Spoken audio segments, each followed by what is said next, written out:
Greetings, everyone, and welcome to the Produce Buzzers podcast. We are so happy you have joined us today, and I think you will be too after the show is over, because you will learn a lot about fresh fruits and vegetables, how to select and store them, how to prepare and cook them, and surprising facts about their history and origin.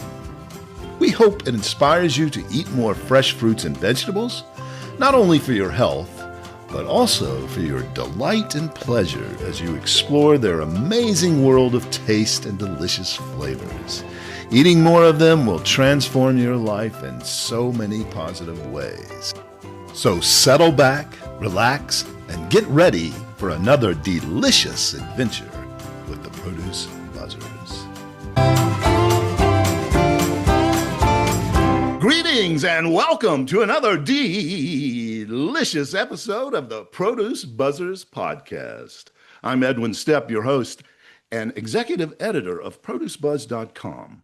I'm joined once again by the president and founder of Produce Buzz, Teresa Nolan, along with Rick Stepp and Cynthia Benedetto, both contributing editors to Produce Buzz. Now, Produce Buzzers podcast fans, you know, we always say that this is the gathering place for lovers of fresh fruits and veggies. But we realize that many of you out there struggle to find that love that we have. So today we are on a stealth mission. Today's episode is a special treat. We're joined by Heidi Herman, author of the Hidden Vegetables Cookbook, 90 tasty recipes for Veggie-Averse Adults. That's right. Not just kids, not just moody teenagers, but full-grown veggie-dodgers. Yes, adults, not toddlers, not moody teenagers. We're talking about the full-grown humans, people who pay taxes, operate heavy machinery, and still flinch at the sight of a zucchini. Heidi saw the crisis and answered the call, crafting 90 deliciously devious recipes designed to sneak vegetables into meals so seamlessly, so invisibly, so deliciously, even the most die-hard veggie skeptics will find them saying, wait, that had spinach in it? If you've ever pushed Brussels sprouts to the edge of your plate or pretended cauliflower was just too filling, Heidi's got your number and your solution. In this episode, we'll chat with Heidi about how growing up in an Icelandic-American household shaped her fearless approach to food, why our childhood vegetable trauma still haunts us in adulthood, and how she manages to turn everything from brownies to mac and cheese into Trojan horses of nutrition. We'll also get the lowdown on her top tricks for fooling even the most suspicious eaters. Spoiler, grated carrots are sneakier than you think. And how to turn a dinner party into a stealth health intervention without anyone ever realizing what hit their palate. So buckle up, buzzers. Whether you're a kale crusader or a spinach skeptic, this episode is sure to plant some new ideas in your kitchen. Let's dig in. Welcome to the show, Heidi. Thanks for joining us. Oh my gosh, thank you so much. This is something I've been looking forward to. It's great to be with y'all. Yeah, I was so glad that Lorona, your publicist, reached out to us, and we learned about this cookbook and learned about some of the other things you have done, especially in the world of cookbooks. So we're delighted to have you. Thank you. Thank you. Yeah. So I just briefly mentioned a bit about your background, that Icelandic-American heritage, but tell us more about your background. Where did you grow up? What was life like for you early on? Yeah. I grew up in central Illinois. My parents actually met in Iceland, in Reykjavik, during World War II.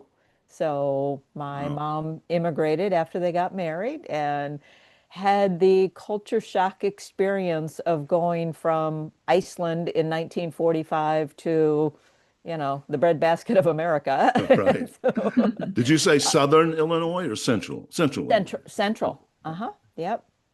So, so there were a lot of things that she was introduced to in American culture that were completely foreign, obviously, and not the least of which was vegetables. Growing up for her, which I found kind of funny, she said, well, we had rutabaga, and my first thought was, what is rutabaga? I'd never even heard of that. But yeah, they would have that instead of potatoes and anything that is considered in America, those super nutritious green leafy vegetables. They didn't have any of those. Right. Um, Well, they're hard to grow in Iceland, I would imagine, first of all, right? Just exactly. Yeah. shorter growing season, rocky soil. Anyway, Hmm. that was one of the thoughts I had when I Yeah, read. absolutely. And that's true. Today, they have a lot of hot houses and Right. indoor where they can grow a lot. And then, of course, since World War II, the international trade is so much better Yeah. now that it's not really an issue now. Right. But back then, it definitely was different. Yeah. Yeah. Great. A lot of fish.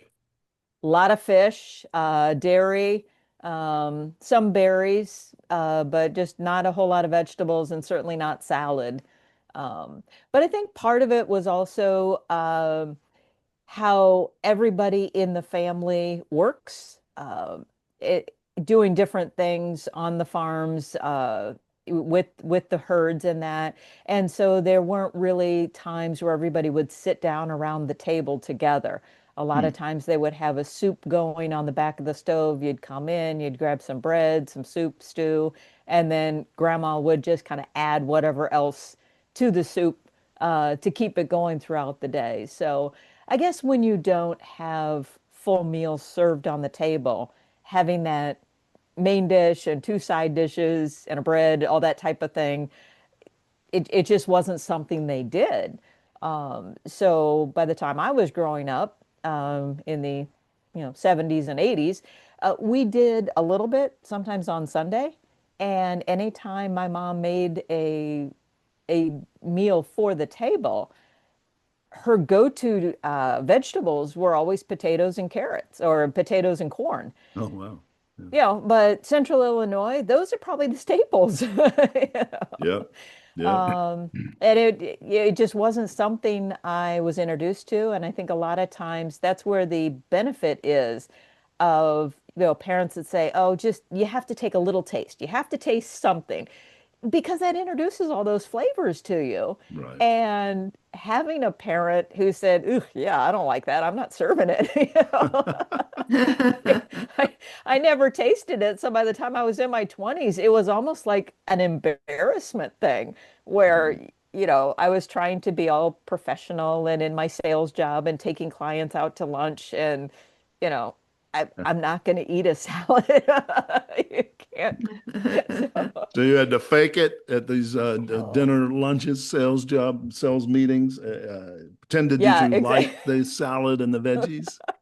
Well, it's exactly like you said. Oh, goodness, I'm so full. I can't. Right. It's just too fulfilling. Yeah. So Yeah. that heritage came from Iceland, and pretty much that dictated your what the family had as meals, Yeah. and it continued, and that continued into your adulthood. It sounds like. It- It did. It did. It really wasn't until I was probably in my 40s before I thought, you know what, my eating habits are kind of bad. I really have to start doing better. yeah. But after you have things just so established, it is really hard to change your palate Oh and yeah. and change the taste that you like. Uh, Oh my gosh, absolutely. So if I had to diet for my weight, that would be a very big problem for me. mhm. But when people are like, ah, yeah, like you grew up in agriculture and like, so I can sell it, I can cook most of it. But what my palate goes to is kind of Icelandic. Like I could do soups, I could do the bread, I could do, but it's like fried, I really like is my favorite food. But like, so when I tell people like, if I was an alcoholic, I could just not go to bars or I could, not have it in my house and not hang out with people like that. But try changing your diet at my age. Like it's everywhere that the Mhm. foods that you shouldn't be eating. Oh, I'm not going to I drop dead if I don't drink a drop of alcohol. I might drop dead if I don't eat any food, for The right kinds, especially. Yeah. But 100%, like to change your palate is Yeah. nearly impossible, I think. Right. It is. It is. So you're faced with that whole adult quandary of I need to eat healthy, but I literally can't choke it down. So what do you do? Right. Well, you get inspired by what a parent does for little kids where they're hiding a little bit of the spinach in lasagna, which, oh my gosh, the first few times that I ate somewhere where somebody did that, why, why in heaven's name do people steam spinach and then layer it into the lasagna? So when you try to take a bite, it's like this slimy stuff all over the place. Take it a step farther, puree it, and then you mix it in with your ricotta. It makes the ricotta green, but there's no chunks. It's so much better. Yeah, yeah. Yeah, I think that's one of your recipes. I looked over the book. Was it a spinach lasagna you had in there? But it was pureed. Yeah.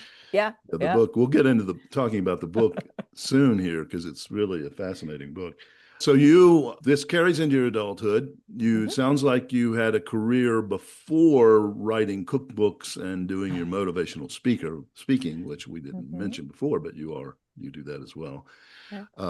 What was that career path like? And did you ever think at that point, oh, I'm going to write cookbooks one day? No, absolutely not. No. I've always loved cooking. I love reading. And I remember those old Scholastic Oh, yeah. catalogs that you used to get in school. I remember being in fourth grade. The first book I ever bought with my own money was a little cookbook, and I learned how to make cookies, and that's where it all started. But no, my primary career in adulthood was in telecommunications.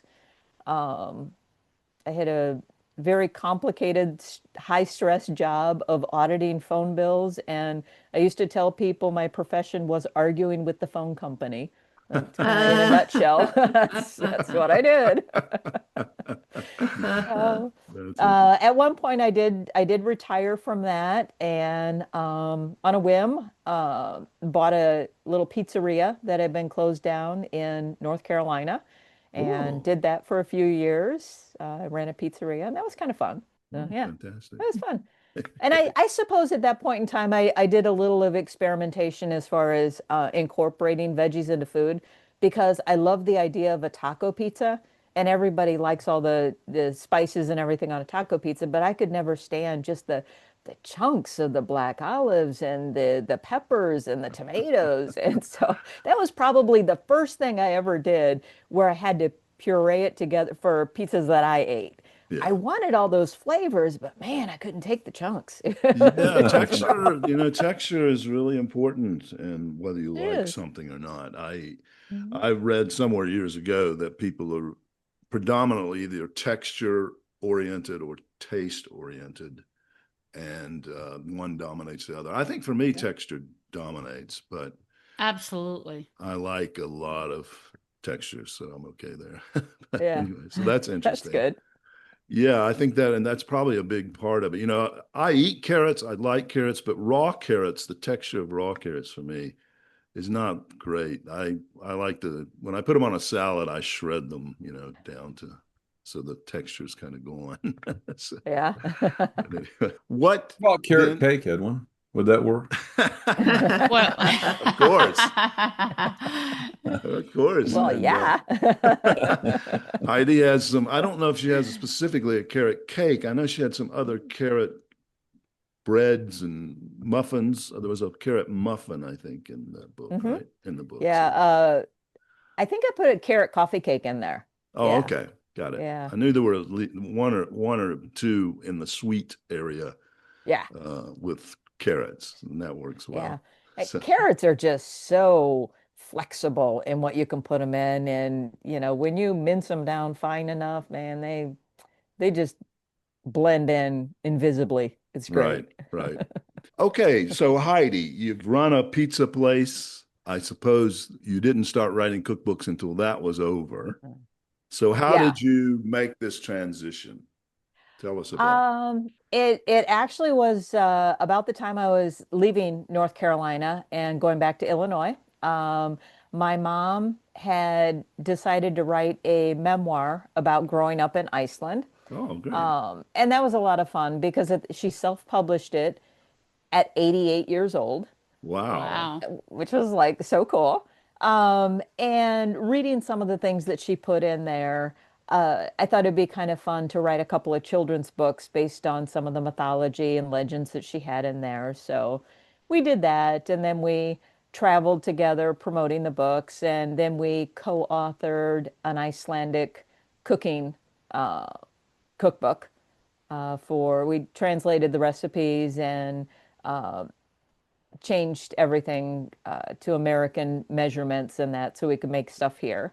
Right. And so, yeah, we just both had a good time writing books. I wrote a couple of more in a couple of different genres, as she did. I wrote a novel, and then she kept talking to people. They were always interested in her vitality and her zest for life. And she wanted to encourage people to stay active and invested in life no matter what. So when she was 93, she decided to do 93 things that she had never done before, which Oh, is that so is fun. great. What year was she born? 1925. Same year as our mother. Yes. My mom was 26. So go ahead. So Okay, what were okay. some of the 93 things? Oh my goodness. She had several things that were food related, which were kind of fun. Trying like kohlrabi for the first time. Um, she had on there sushi, I think was one thing that she Hmm. tried for the first time. She dyed her hair red just because. But at that point it was white, so it kind of came out pink and it looked really cute. So she Yeah. kept that. That- But she went hiking in Arches National Park. She wow. went to an animal preserve, and she went off and petted a pig, and it just all kinds of interesting things. And she kind of had this approach that it's like whatever there is to do, I'm going to do that thing, and whatever came up, she was just like, oh, okay, yeah, country line dancing. Oh, I've never done that before. Yeah, I'll hop in and take a lesson for that. And it's just a whole bunch of random things that, some of them were ideas that people sent her on Facebook or her social media, and others were like things that she had been thinking about for a long time that she wanted to do.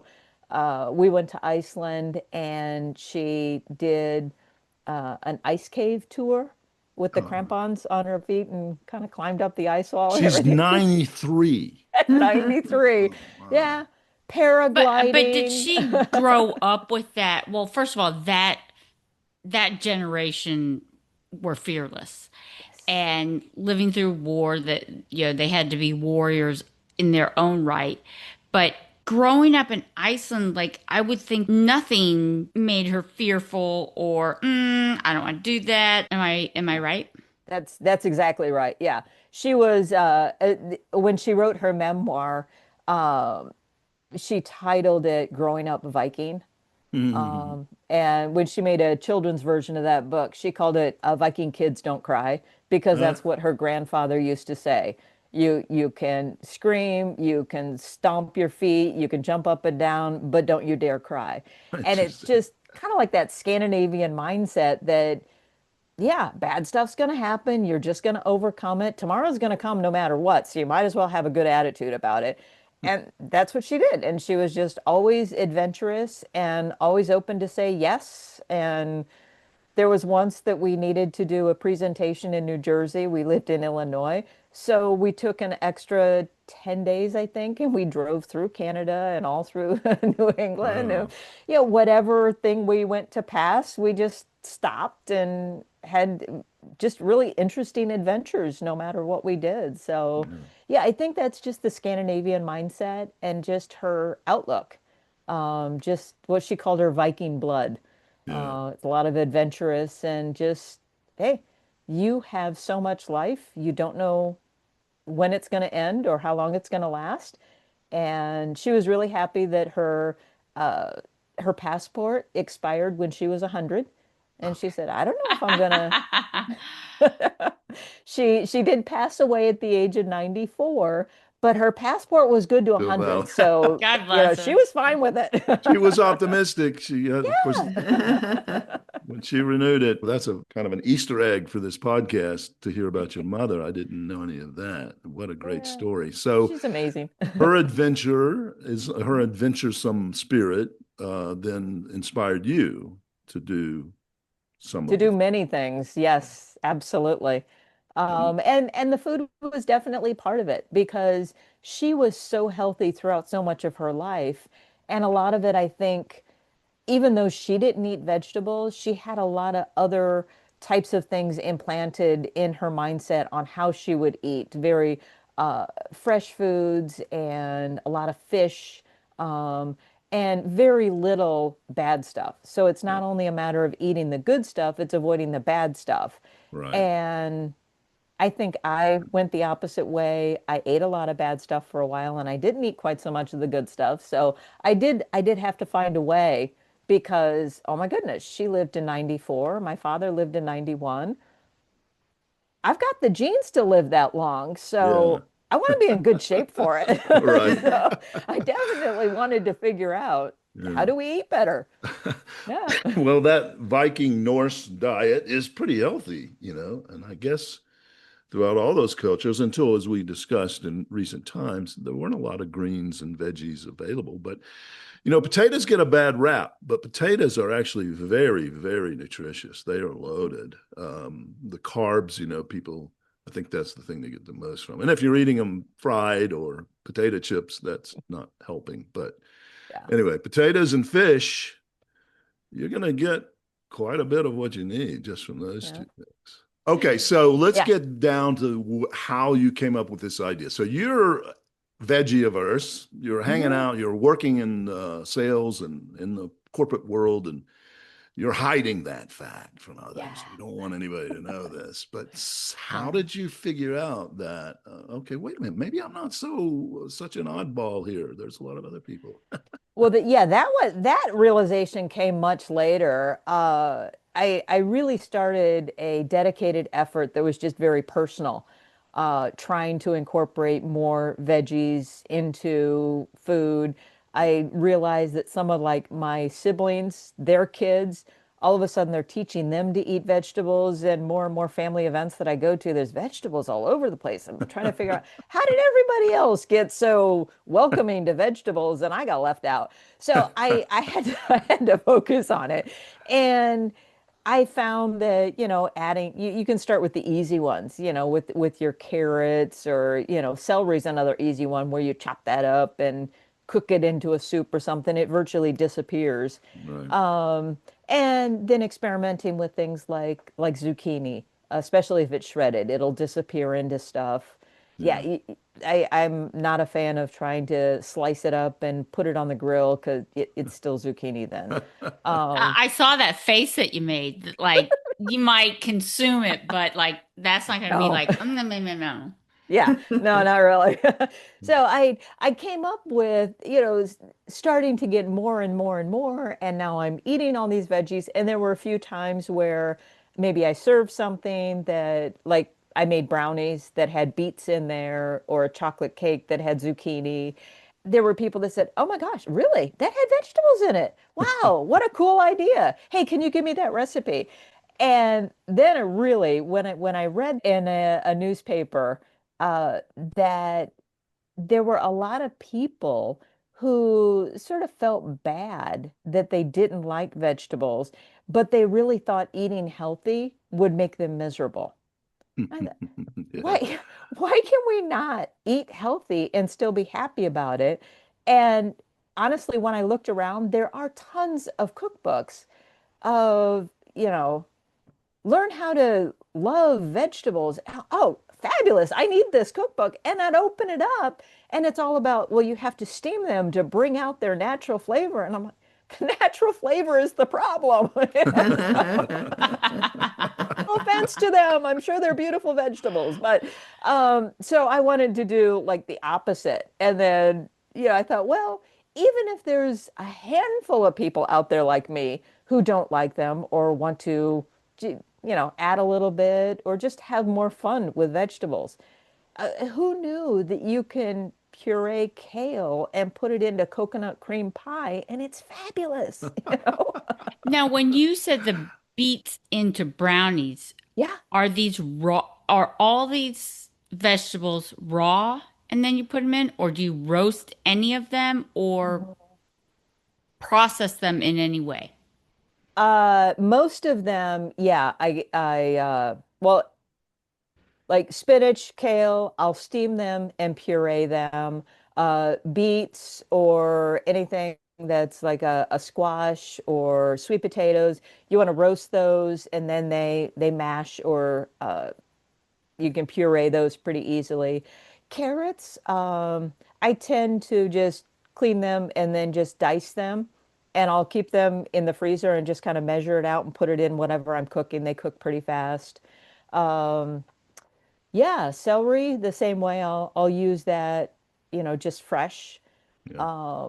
But a lot of things I want to make sure they're prepped, and a lot of times I'll freeze them because it's so hard sometimes to go through big quantities of veggies without them going bad. And I always hate that. That's so Yeah. wasteful. There's a section at the beginning of your book that tells how to prepare them for all these recipes, and a lot of Hmm. it's pureeing, juice, but shredding. But that's great because she goes through a whole list of vegetables in the book, and then shows how she prepares them for veggie-averse people. You want to talk about that a little bit? Uh, I, Yeah, yeah. In incorporating any of these kind of when you go to the store, I mean, first off, I wanted to be able to help people know how to choose them, how to select them. So I went to a lot of experts and said, okay, if I want to choose a good kohlrabi, what's it supposed to look like? yeah, What's it supposed to, smell like? Or, and then once you bring it home, what do you do with it? How long can it really sit on the counter before I have to do something with it? Or like with spinach, I only have about 3 days in the refrigerator. How do I make it last longer? So by pureeing it and maybe putting it in ice cube trays, then you have these nice little 1 ounce frozen squares that you can yeah, do something with. And it just makes it so much easier to say, oh, okay, I have everything prepped. Just go to the freezer, grab out whatever, add it to whatever you're making. And it that's kind of helps ensure that you're gonna get those vegetables into the food because everybody has the idea that eating healthy is nice. I'm going to eat more vegetables, but then they just don't. It's too hard, it takes too long, or I bought vegetables last week and now they're slimy and I didn't use them and now I have to throw them away. So right. I Yeah, wanted to find a way to avoid that. and that's also in the front of her book, how to choose vegetables, various vegetables, and how to store them, keep them. A lot of helpful information in the beginning of the book. So, Yeah, thanks. yeah. So, Oh, so yeah. why do you think so many adults are turned off by veggies? Bad childhood experiences, poor cooking. What's your? I think it's a combination of things. I did read a really surprising statistic, almost an unbelievable statistic. And I think folks with your expertise would say, wait a second, that can't possibly be. I think I know But what it's going to be, and we know it. But go ahead. in 2019, did you see that Veggie Tracker statistic that 25% of people in the United States have never eaten a single vegetable in their life? Now that I did not see. I'm But like, what we've been What involved. age of the I 25%? know. Like Now, that's if you yeah. take everything, and factor in everybody under the age of 2 who hasn't tested everything yet, maybe. Yeah, But I mean, right.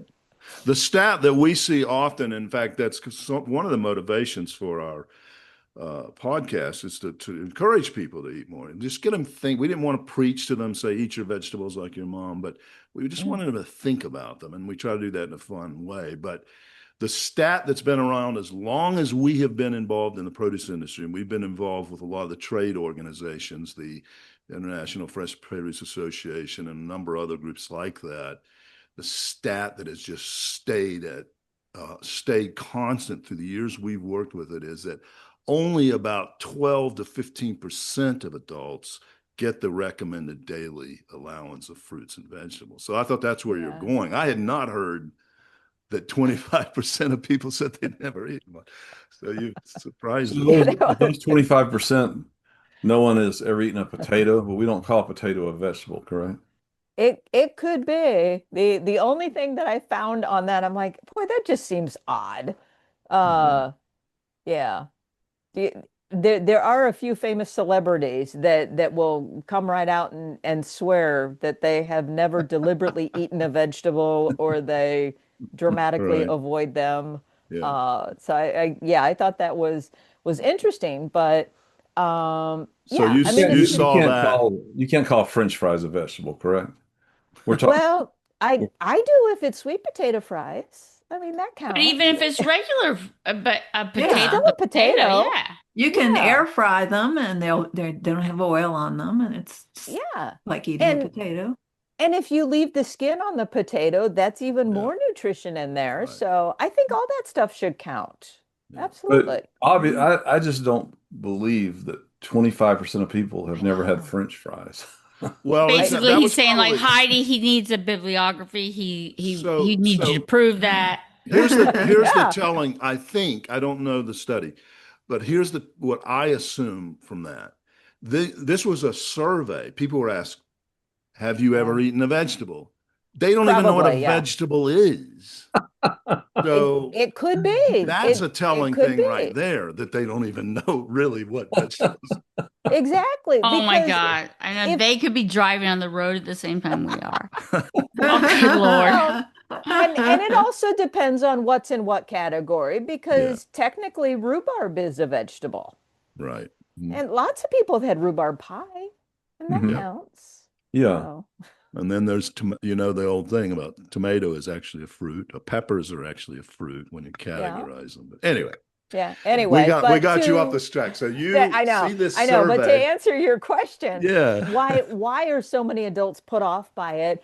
I think it is a variety of things. I think it's not being introduced to them in childhood, or the way they're introduced to them in childhood, especially like folks that are in the baby boomer or Generation X and that. If you look at what baby food companies did, how they would, again, puree them up. And I don't know, I'm sure lots of us taste tested baby food, and baby food carrots does not taste like carrots. And, Right. beets does not taste like beets. So even though they've been introduced to those, the flavor and the texture is different than what it is in the real sense of the vegetable. Right. That's a good point. So as we get older, all of a sudden, somebody starts throwing cold beets in a salad, and that's not the same as having Harvard beets so I think a lot of what you change the flavor profile to and what you're incorporating it with, it changes it so much. So yeah, I think maybe not looking at the vegetable and being creative in how you prepare it, like a zucchini. You could have it everything from grilled and, fried. You can batter it. You can put it in zucchini bread. There's 100 different ways you can make it, and it tastes drastically different every single time. So Right. I think by us not having sort of the open mind on there's 100 ways you can prepare any vegetable, let's embrace using the vegetable and not have that predefined idea that kale is gross, and even if I put it in a smoothie, I'm still going to taste it and not like it. Right. Yeah, kale's fine. Yeah. Just make Is sure it whatever bad? you mix it with, it has a Yeah, stronger flavor. it's sweet. Yeah. Oh my gosh.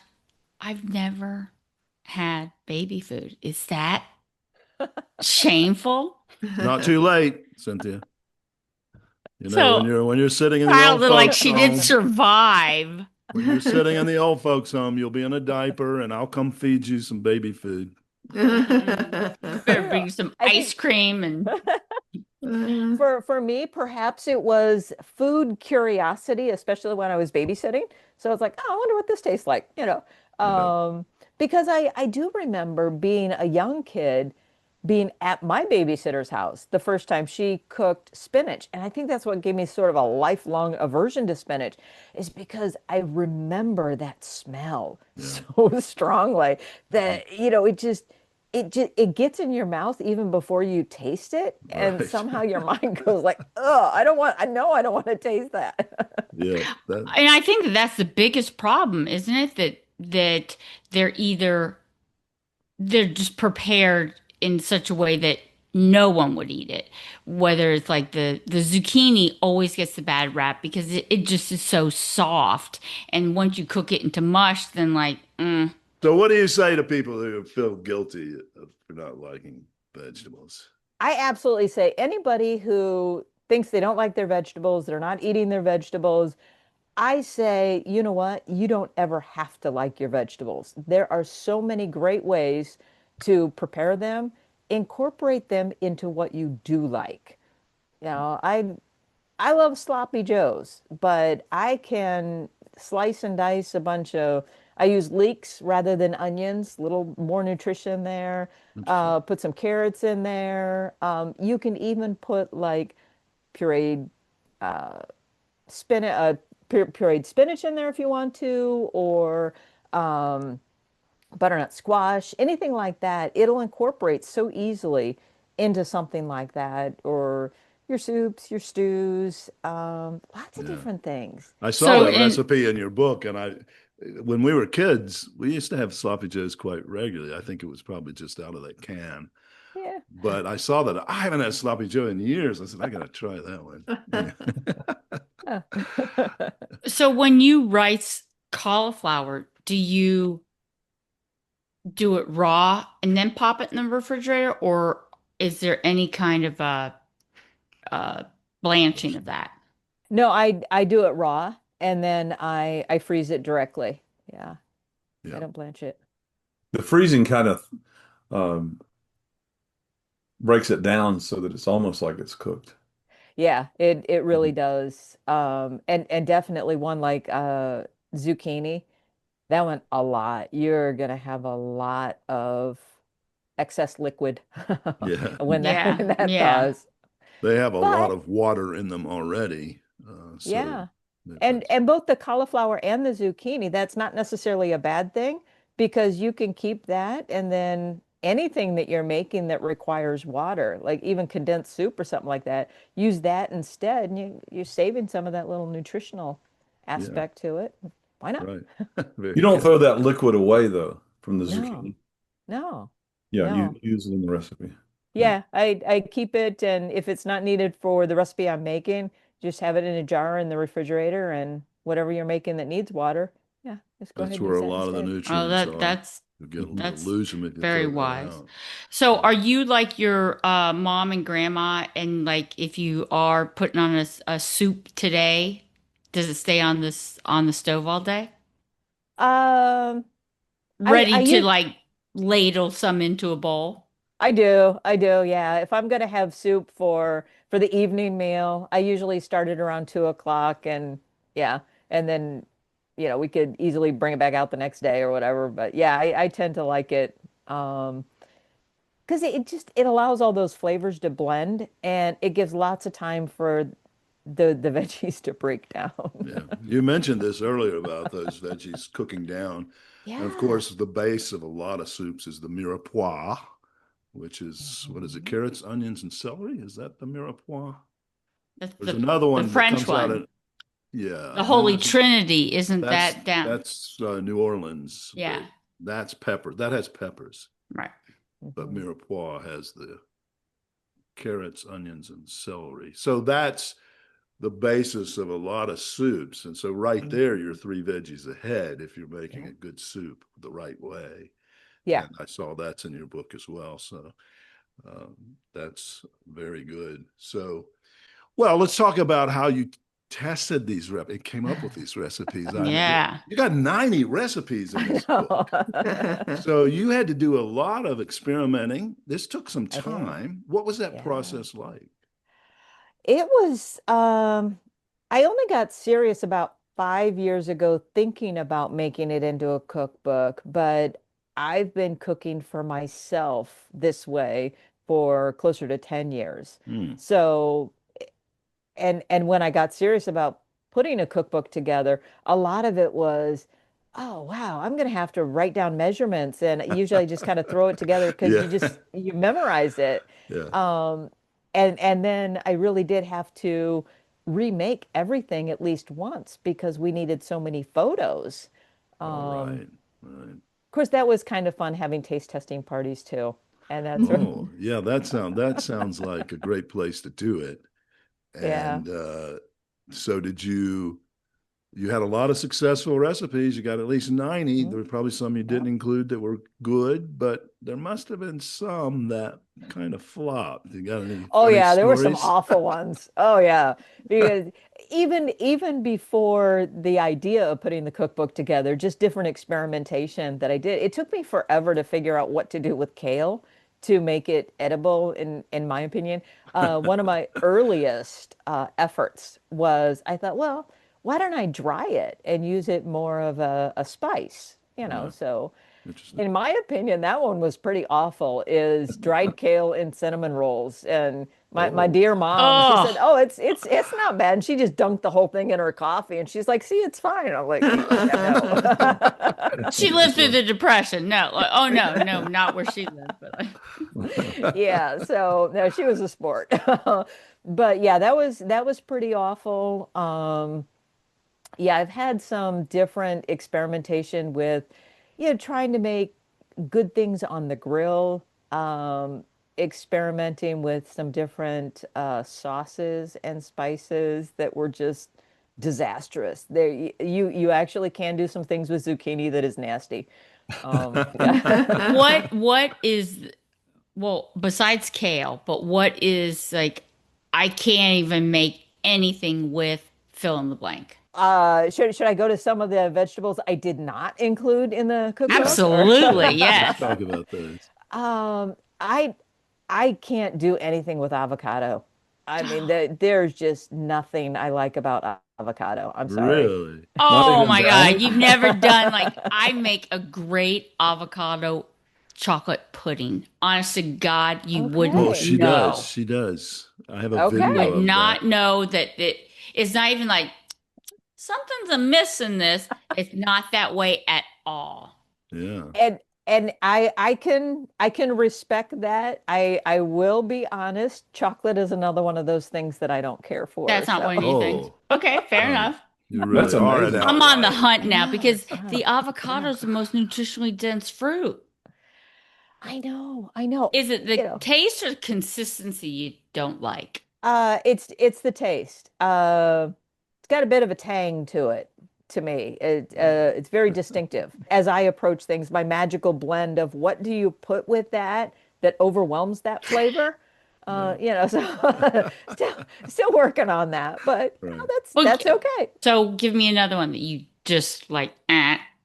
Artichokes are another one that I really have a hard time with. Yeah, But because if you I've add enough cheese and butter and okay, breadcrumbs, but okay, they're a pain in the okay. ass to make. Yeah. Yeah. Yeah, Yeah. yeah. We- Although, you know what? You've given me an idea now. I'm going to have to try that. When you say that, I have a fabulous Icelandic fish recipe that has a spicy cheese layer, like using a strong Swiss cheese, and you mix mustard with whipped cream and put a layer of that on there, and it kind of all Whipped bakes cream? together. Oh Oh my yeah, it makes like God. almost like a great rich Alfredo in there, except it's got tangy because you're using spicy mustard in there. It's not sweetened whipped cream, I imagine. It's just whipped No, cream. no, yeah, just Like a to give it Dijon body. or like a stone mustard?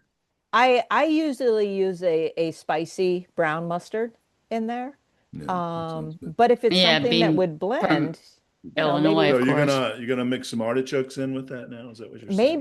maybe we'll kind of put a layer in there and see how that bakes together. Yeah. But when you Yeah. do the artichokes like that, and if you use them jarred, then they usually are marinated, so that's going to skew Ooh. everything. Yeah. No, things have to be fresh. You got Yeah, to yeah. use fresh because you're I going would to have better suggest nutrition with that. asparagus rather than artichokes. Yes, Yeah. yeah, asparagus. Okay. Well, asparagus, I I've made my peace with asparagus, you know. That's fine. What did you not like about asparagus? For me, it was definitely the texture. Yeah, it Um, can be and off-putting. then so Yes. sometimes, especially when it's picked fresh, if somebody doesn't know, they'll get really woody asparagus, That's true. or if it's overcooked, it gets very mushy. Hmm. Yeah. Yeah. But flavor-wise, I always felt like it was almost the same flavor profile as sweet peas. Yeah. To me, it's very Kind of. similar. Yeah, that's interesting that you would Yeah. yeah. And speaking So of peas, after you eat asparagus, your pea has a distinct odor. Maybe.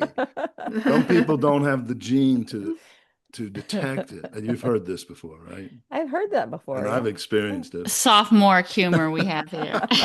I couldn't let that But pass. but you're right that asparagus aren't as finicky as zucchini, but the flash point, if you will, that like it's like, oh, this is perfect. Boom. Yeah. Now you overcooked it and it's like awful.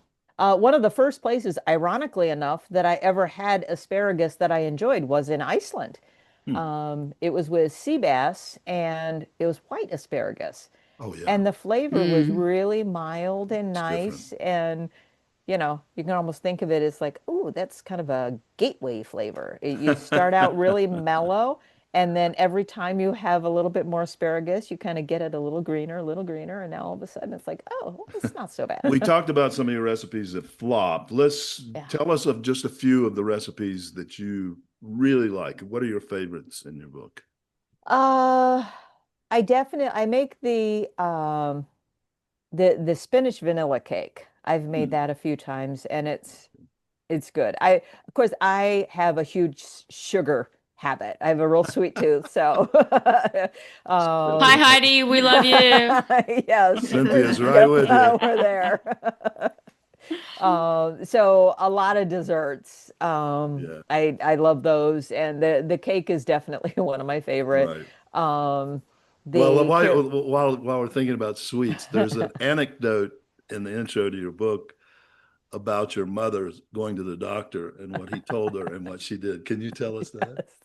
Yeah, my mom, of course, was also nearly as veggie-averse as I was, and did not have what she considered a healthy diet. So her doctor, was trying to question her about her eating habits, and told her she needed to get more greens in her diet. So she left the doctor's office and went to the grocery store and bought a big old bag of M&Ms and sat at the table and sorted them out and had all the green ones in a pile and said, I have to eat them because it's doctor's orders. Now Um, I those are could have been gone, very aren't they? good friends with your mother. Yes. She was a Yeah. hoot. That's good. Okay, well, I interrupted you again. Sorry to Yeah. try to inject some humor, but I wanted that story in. Uh, okay, your favorite recipe is the spinach vanilla cake. That was one. Yes. Else. Yeah, that's definitely one. I added some sauces and jams and jellies. All right. I every year I make strawberry beetroot jelly, Hmm. which is very good. Yeah. All you taste is a strawberry, but it's got nice beet juice in there. Right. Um, A lot of and antioxidants in that Yeah, beet. Yeah. yeah, it's so great. And ironically enough, I do not like mayonnaise. I do not like kale, but I've got a kale lemon pepper mayonnaise that is fabulous. I mean, I will Kale. put that on everything. It is Interesting. awesome.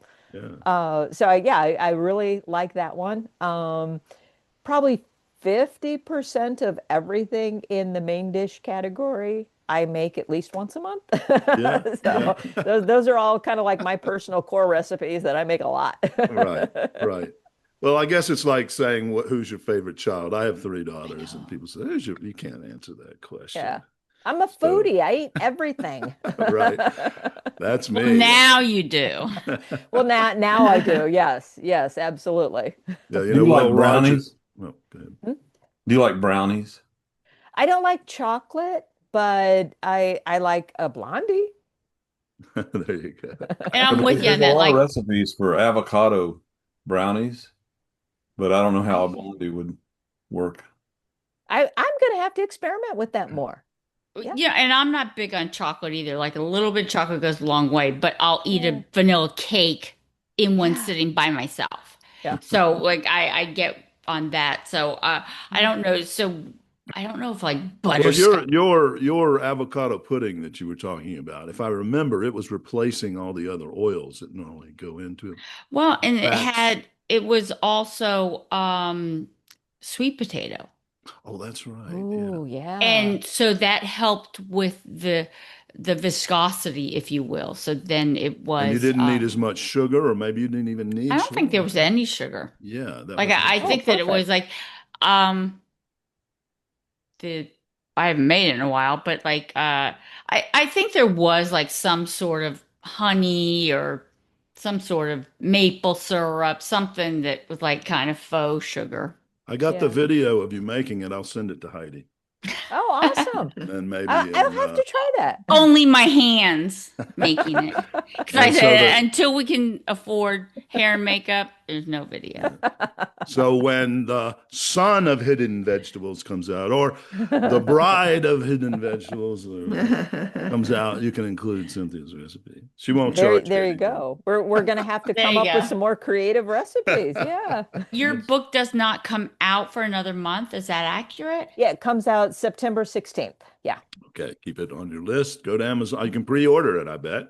You can pre-order the ebook on Amazon or the hardcover or paperback from the publisher's website. Great. Okay, Yeah. fantastic. I got to say, I've looked through the books, I looked through all the recipes. I'm going to name some that I thought I'm going to try. I haven't had a Okay. chance yet. 'cause Where I'm did you so- find Awesome. where did you get them? Where did you get the recipes? I'm like online, I'm looking at it and I can't. She sent me an advanced copy of the book. So I Oh, have sorry. Yeah, we had 50 advance copies, I think, that Wow, I feel certain privileged. ones. Wow, Edwin. I'm very privileged. Okay, so veggie peanut chicken and zucchini noodles. Yeah, that actually is caught really my good. eye. It sounded a little, like an Asian style dish, which I love. I make my own Thai food a lot, so I think I could put some Yeah. Thai spices in that. I didn't look at Oh, your yeah. spices. Then butternut squash cornbread. Yeah. That's- Yeah, that's So pretty good. how does Yeah. that how is the butternut squash incorporated in there? Is that just chunks? Does it become like an emulsion? How's that work? Yeah, I use pureed butternut squash. Yeah. yeah. Yep. And I'll name one more. Okay. Honey walnut Brussels sprouts, because I love Brussels sprouts when they're cooked properly. But Okay. Honestly, if you love Brussels sprouts, you may be disappointed in that recipe. because it doesn't, they're like shredded or minced or something, wasn't it? Yeah, basically what I do on that one is just run them through a little food processor, Yeah. break them down. I start out with honey and walnuts with a little butter, and then I add in the Brussels sprouts, and then just kind of add in long grain rice, and it Oh, all okay, comes right, the together. rice, yeah. And when you're crunching on stuff, because Brussels sprouts, no matter what you do to Brussels sprouts, they're gonna stay crunchy. There is no way you can break those suckers down. That's true. If you put the walnuts in there, your brain doesn't really catch that texture. Okay. You just crunching on the Right. nuts and everything, and you just don't even know the Brussels sprouts are in there. Yeah. Well, I love Brussels sprouts. I roast them mostly, but minced up and a great shaved raw Brussels sprouts shaved salad is one of my favorites. But that you okay. probably wouldn't. Maybe your readers of this book wouldn't like that, but it can be very good. So anyway, Yeah, I like them roasted. Roasted. What was the name of your publisher? Hekla, Hekla publishing. Hekla. Yes. Okay. Well, what else would you like to, before we let you go, what else do you want to say about your book? I would just say that it's totally okay that there are some vegetables you don't like, and it's still totally okay to eat them in a way that you don't have to like them. I put that in the book. Embrace the distaste. It's Yeah. okay. That was good. Very clever. Any adult beverages in this book? No, but honestly, I had a few ideas. There's kind of a separate things I'm working on because you end up with so much of that cauliflower juice or zucchini juice and that. It's like, wow, what a great addition to a cocktail or a mocktail or something. And we need to work on a few of those. I think that would Good. be fantastic. Yeah, you could make a dirty martini instead of the olive juice out of the, you could put one of those other juices in it. I bet it would be Yeah. good. But how would you make it salty? Just add the sodium? Good point. I don't know. Yeah. Put I'm it on gonna the have to work rim. on those. Like, okay, a margarita then. Put the salt on the rim. Bloody Mary. Very good. Yeah. Okay, well, we're going to let you go, but I have to ask her one thing first. okay. Okay. Okay. My grandson, who's just on with us earlier before you came on, is what I would call a super taster. Ooh, okay. He will not, I don't have a single vegetable or a fruit for that matter that he likes. Oh, wow. So I'm gonna have to get your book and Yeah. let him try making some of the things. Absolutely. Yeah, I've kind of read about people who are super tasters and that flavor comes out so strong for them that it makes it really difficult. So, yeah, that Mhm. would be interesting to see if that helps somebody like him eat a few Yeah, more vegetables. But it will. sure. Great. Yeah. Okay, so there's something I didn't tell Lorana that we do here on the podcast. It's a ritual we go through. Okay. I was afraid to tell her because I figured you'd really back out. Okay. But Yeah, this you rit- think you hate avocados. this All ritual right. is painful, Heidi. I'm sorry to say, it's very painful. Okay. But we make our guests go through it as a condition to be on the show. Okay. But so here's the deal. Yeah. Teresa loves puns, and she loves the worst puns that are. I don't know how she finds these bad puns, but Okay. they are so bad that she brings one to every episode, and we punish our guests and our listeners Okay. with these puns. And Okay. so it's usually in the form of a question. She'll ask a question, and we try to guess the punny answer. And then most times we don't get it, and she'll tell us, and then we have to express our displeasure because we call this segment on the Produce Buzzers podcast Homegrown. Okay. So there's no laughing aloud, and you won't want to laugh when you hear it, I'm sure. But Okay. So she'll give us the pun, and we'll try to guess the answer. And if we don't, then she'll punish us. Okay. So here we go. Okay. Teresa, what's the homegrown today?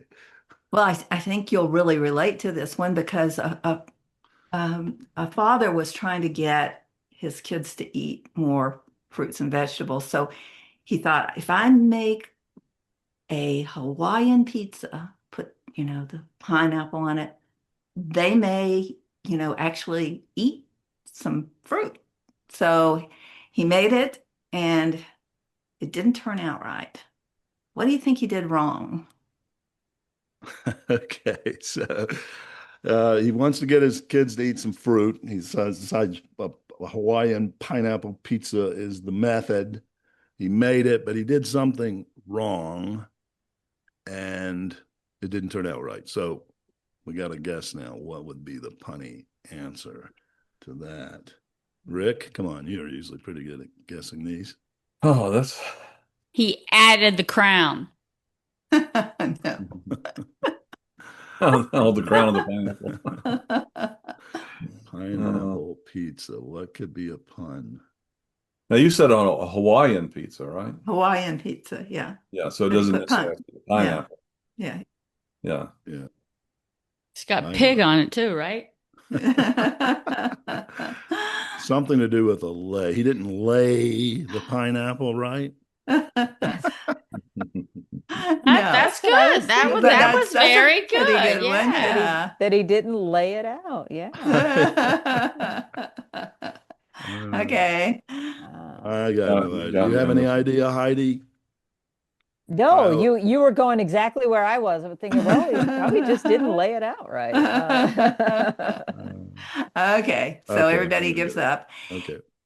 He should have cooked it on a lower temperature. Oh. Actually, aloha was the first thing that came to my mind, but I couldn't.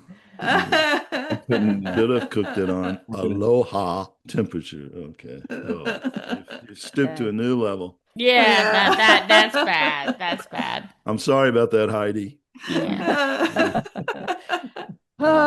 Yeah, and yet that will probably stick with me for a long time. Yeah, you can't unhear that. I know. It's called Kind of like trauma. kind of like an earworm. Yes. Yeah. Well, this has been a lot of Oh, fun. Thank you it so has much for been. taking the time. We'll Yeah. eagerly await to see your cookbook out to the public, and we'll encourage people to look for it. Let's give them your web address so that they can go there and see all the other works you've done. Yeah. What's Thank you so much. Web address is Heidi Herman, author.com. Heidi Herman, And- author. Herman is with one N, correct? Herman is with one of everything. One of everything. I like that. Yeah, because sometimes I've seen Herman spelled with two N's, but yours is just since our listeners are just listening, I wanted to make sure they. My books are all available, and I make sure my mom's books are always stay in print too. Great. So Good. that's a So nice legacy. we'll look for that. They're on my website, or our Hecla Publishing has all of mine plus all my mom's. What's the name of the publishing again? Hecla, Hekla. Okay, that sounds Icelandic. It is, yeah. This has been delightful. Thank you This has again for been taking so the much time. fun. Oh, Great. thank you for having me on. You guys have been great to talk to, and I may not like eating veggies, but I sure do like talking about them. Yeah, great. Yes. That's good. Nicely done. Thank you, Sam. All Bye-bye. right, take care. Thank you. Bye-bye. Bye. Well, thank you, listeners, for tuning in to the Produce Buzzers podcast, brought to you by Produce Buzz, a gathering place for lovers of fresh fruits and veggies. We hope you were entertained a bit and educated a lot about fresh produce. Be sure to join us next time, and please tell your friends to do so as well. Like, share, and comment on our Produce Buzz Facebook page, and check out our website at www.producebuzz.com. There you will find articles about fresh fruits and veggies, how to select, store, and prepare them, as well as lots of interesting facts about all the wonderful bounty the earth provides for us. Until next time, be fruitful and don't forget to veg out.